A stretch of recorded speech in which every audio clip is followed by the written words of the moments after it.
Hey guys, my name's David. I'm from the Sneaky Beavers, and I just want to talk about planning. So, what is planning? Planning is creating goals and putting strategies in place to achieve these goals. When managing a business, planning is essential. Without planning, it can be very hard to get work done because employees do not know or set their goals and objectives. If a company wants to achieve their goals, they must have a set plan in place, and there are four main reasons to plan. First, to set directions and priorities. It helps show your employees what a business is aiming to do and how they should be working towards a common goal. Without direction, you will have not set priorities and workers may stray away from their goal of the company. To simplify the decision-making process, leaders in a company should be able to say no to new ideas so they don't stray from their business plan. Their business plan is what they plan on, and that's how it should be planned. That's why it's a plan. And you should be able to prioritize activities that will lead to a lot of success in the company so that the company can be successful, because you don't want to set your company up for failure. The third is to drive for alignment. Every employee should be working to maximize their company's success. I think success is very important in a company. If you don't have success, you're failing, and you don't want to fail. I think that's pretty obvious. And this is done through evaluating all job positions to make sure they're contributing to the business. If you don't contribute, why do they bother paying you? You need to contribute in some way, some fashion. The fourth thing is to communicate the message. The leader should be communicating the key objectives to the employees so everyone's on the same page. You always want to be on the same page, if not the same page, really close. If you're far away, then you're in trouble. You're not going to get anywhere as a business. You're going to be way off topic. And having a leader that can effectively communicate the message helps the employees be able to help the company succeed. If you have a strong leader who can plan and get everything set up so that the employees are set up for success and communicate with them like what they want, you're going to have a successful business.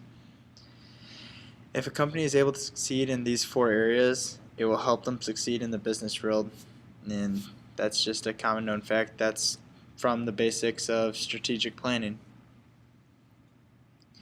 One company we looked at was Coleman, and Coleman's a very well known company that offers a great product, especially in the cooler industry and grilling industry.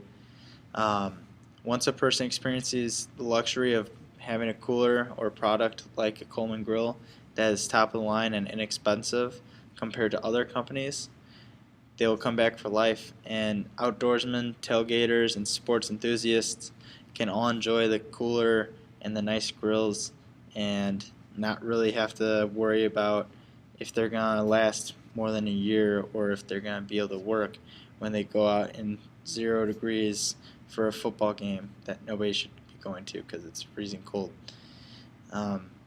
But anyways, the coolers, Coleman has a lot of varieties, and people can customize them and choose colors and designs for them so they can make it so it's a Chicago Bears cooler. I mean, I think that's pretty cool. The size also varies greatly. They have a lot of different sizes. Along with grills, they have a lot of variety, and people can go there and get either single burner, 4 burners, 6 burners. They have massive grills and they have small grills, whereas other companies just offer like a one size where it's like a 4 flame grill. The SWOT is really important to strengths, weakness, opportunities, and threats. It's really vital in looking into those in a business. So the SWOT method is used to help further analyze a business plan and help it grow in the future. The SWOT method has been in place for a long time and is used by many companies to help keep their business running smoothly. And the SWOT method has been used to help view a company's strength, weakness, opportunities, and threat. Like I said, those 4. That's what it's all about. Not only does this method help find internal problems, but it helps find external problems too, so that you can really fix a problem and make it stronger from the outside and inside. The SWOT analysis can be used to organize information, present solutions, Identify problem areas and present opportunities. The strengths should correlate with opportunities, and the weaknesses should correlate with threats. The SWOT method helps companies in many different aspects of their business and necessary to help keep the business running smoothly. While it helps to keep the business running smoothly, it is not guaranteed to always help a company though. The SWOT analysis method is meant to be used in the proposal stage of strategic planning. This means that it should be used before companies take action on anything. It is meant to help look at all the different options a company has. Some of the reason to use this is method to explore avenues for new ideas, making decisions about executive strategies for new policy, identifying possible areas for change in program, and refining and redirecting efforts mid-plane. The first two letters stand for strengths and weaknesses, like I said earlier. The two letters are considered to be the internal factors that affect the business. One example of an internal factor is physical resources. This could be anything from a company's location to the quality of their location and equipment. HR, human resources, could also be included in this topic, including employees, volunteers, and the target audience. Another option for internal factors is financial resources. This could include funding, source of income, and investing opportunities. The internal factors are very important to the company because they help to identify what the opportunities and threats are. And if you can know what your opportunities and threats are, you can grow and strengthen your company so that you can oppose those opportunities and threats. Next comes the company's external factors. These would be considered the opportunities and threats of a business. External factors usually include things that a company cannot control. One example of this is a market trend. A company cannot control how the market audience shifts in their needs. It's like for iPhones. People want the next iPhone, so you can't just go out and say you want the iPhone 7 when the iPhone 6 is even out. People are going to want the next thing before the next thing's even out. They're always going to want the next great thing because it's better. A company can't control the market audience shifts in their needs because this could also include environmental and economic regulations that have been placed that make it hard for a company to manufacture their product and make it go boom, boom, boom. Instead, they have to go boom, boom, boom, and gradually let stuff come out. Another important aspect is demographics. These demographics can include their target audience, gender, age, race, and culture. Relationships with suppliers and partners would also be considered an external factor. External factors are meant to help a company evaluate how they should try to further grow their business. If they don't try to further grow their business is going to be really compact and not have a chance to get bigger. Why would you do that? You're wasting your time and not gain more money when you could possibly grow and get a lot of money and be very profitable.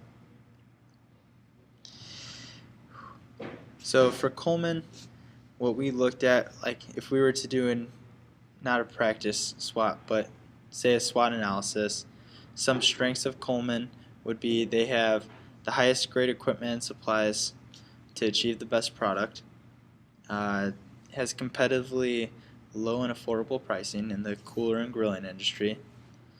Coleman has a very, very reputable name. People know Coleman and love Coleman and really recommend it.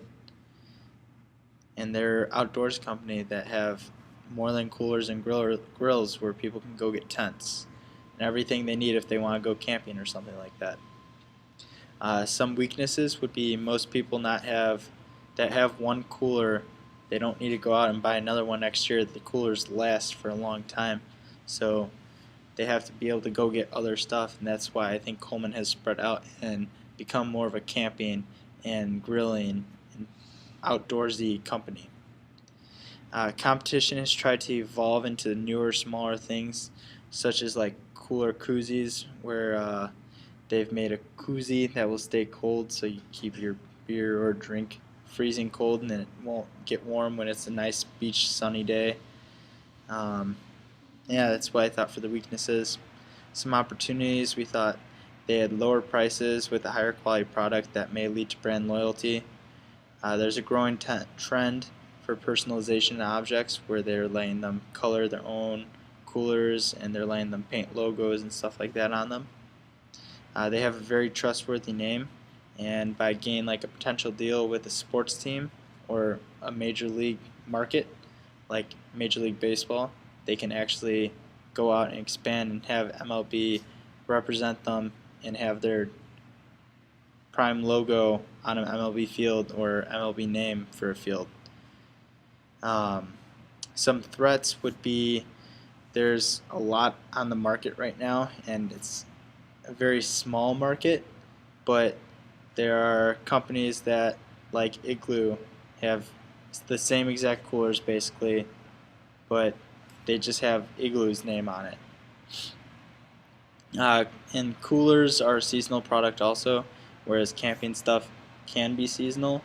If you're up in like the northern region and you don't want to go in the cold, then you can't really camp.